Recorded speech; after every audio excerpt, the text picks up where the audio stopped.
Hey guys, in this video I want to continue my series where I'm going through a process you can use to find and fix any kind of issue within a business, whether it's large or small. In the first two videos I've gone through the overview, and in the second video I actually went through the first step in the process, which is find it.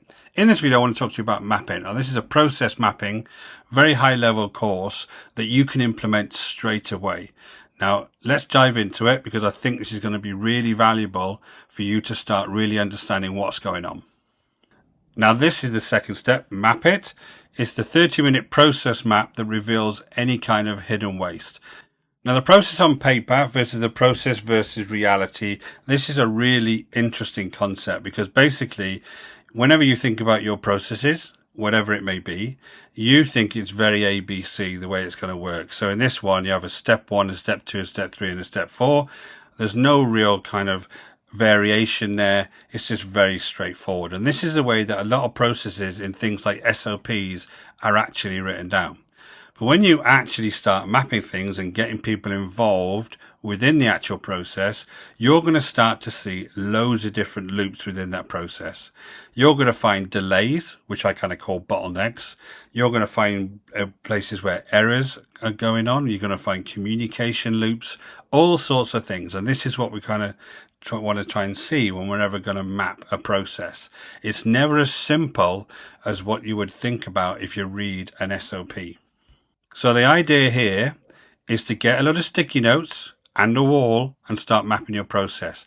But get the people who actually do it every day to start mapping. You're trying to map the process first of all and really understand it step by step.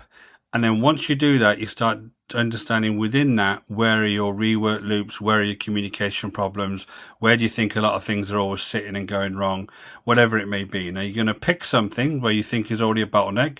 Go back and watch video 1 where we've already picked a bottleneck within our case study for this particular one being the invoicing process. And then we're going to map out that invoicing process and understand what's going on.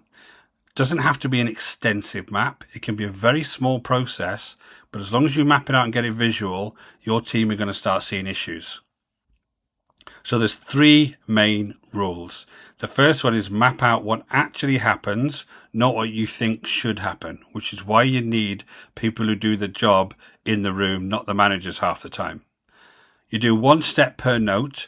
This is sometimes a little bit tricky, so just start the process off and then figure out what level of detail you need. The idea is to keep things at a reasonably high detail. So basically what you're going to do is maybe map it out at a very high level to start with, 2 or 3 steps, and then within them start kind of making them a little bit more detailed. Don't overthink this piece, just try and get everything on the wall. And then make sure the people that do the work map the work. I've seen this so many times where we're trying to map something based on what we think is happening, not what is actually happening. What is actually happening is going to reveal all of the different loops that I've talked about previously. So for every step, what we want to do is ask a number of questions. We want to know who does it. And we want to know how long it takes. And then we want to know how often does it go back for any kind of rework? And we also want to know is how long does it wait before starting? Once we start getting that level of detail, we're going to start seeing where our issues actually lie. So who's doing it? How long is it taking? How long does it take to get started? And do you ever have rework loops? And again, I've talked about this in previous videos. This doesn't matter whether it's a physical setting or a virtual setting. If I was sending an email to somebody and expecting a response within a certain time frame and they weren't sending it back, that's now becoming a bottleneck or a step in a process that I can start recording. So it doesn't really matter what kind of setting this is in. So let's look at our Havering quote example. Now, as a reminder, this is a process that went through various steps. There was an inquiry step, there was a quoting step, and there was a production step, and then there is a delivery step. But it looked like initially that the production step was the one where all the issues were. But when we actually looked into it, it felt like the quoting step was actually causing a lot of problems because things were piling up in the actual quoting step and then being released to the workshop all at the same time. So we had a look at the quoting step. Now, basically, this was 11 steps that we mapped it out into. It could be any kind of level of detail. And basically, we said that it was a 4-day process that was actually only a 2-hour touch time. So when we looked into a bit of detail, we wanted to understand what was going on. We decided that there was three things that was a bit odd. One was wait for owner for sign off for 2 days. So there was a sign off process that was taking a while. The second was the re-entering of information into a spreadsheet. And the third was the chasing by phone to get some notifications done. So basically we wanted to understand what was going on there and see whether we could do anything about those 3 steps. So this is a really cool statement, and I love this one because basically every owner says this to me all the time. Basically, I had no idea we did all that. If you actually look at this from the perspective of the people that do it every day, you're going to have a different look at your processes completely. They understand all the rework, all the waiting, everything that goes on every single day, the firefighting they do without even thinking about it to get things through. They'll understand all of that. So this is really key.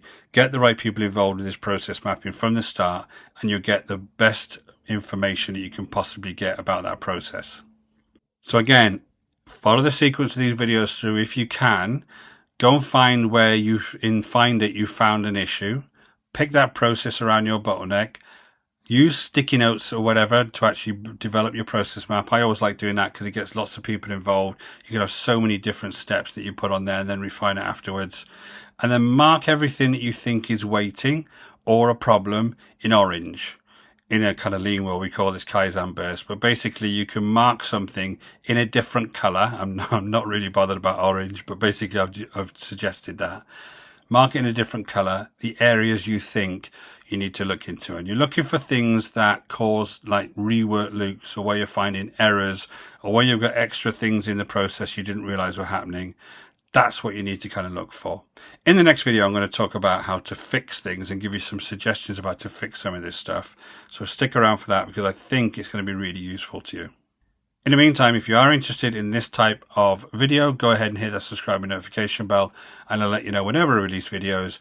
And don't forget to hit the link in the description below. You're going to see some really cool tools on my website. One is around a waste finder that you can start utilizing completely for free straight away. Until next time, guys, take care.